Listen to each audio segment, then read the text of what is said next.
महगे सोनमा काटले चलो ही न धनमा हे सोना महगे सोनमा काटले चलो ही न धनमा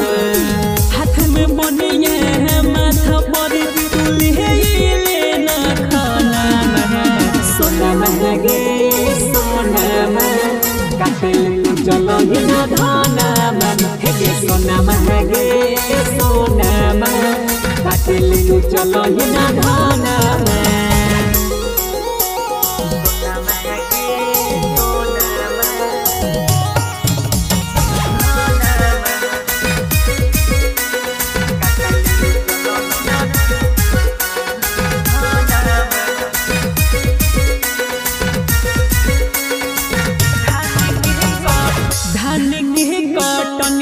ले देबो न थुनिया पेन्हो भी त लगमी एकदम साउथ के हीरोनिया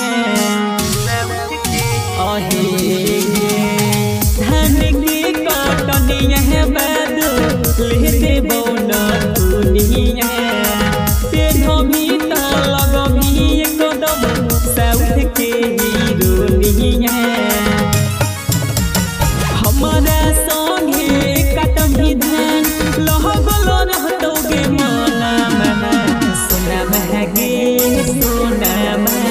काटले चलो ही न धनमा हे सोना महगे सोना काटले चलो ही न धनमा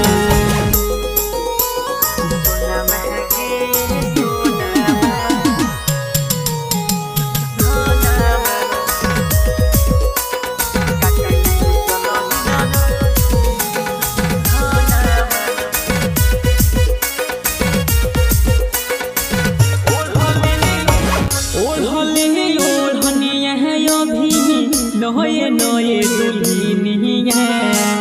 आगे चल के तू ही गे बनमी घरा के मलकिनिया अहे गे ओढ़ले हे ओढ़निया यो भी नये नये दुल्हनिया आगे चल के तू ही गे बनमी घरा के मलकिनिया दशरथ राजा के बाजा में झूल तो रही झूलना सोना महगे सोना काटले चलो ही न धनमा हे सोना महगे सोना काटले चलो ही न धनमा।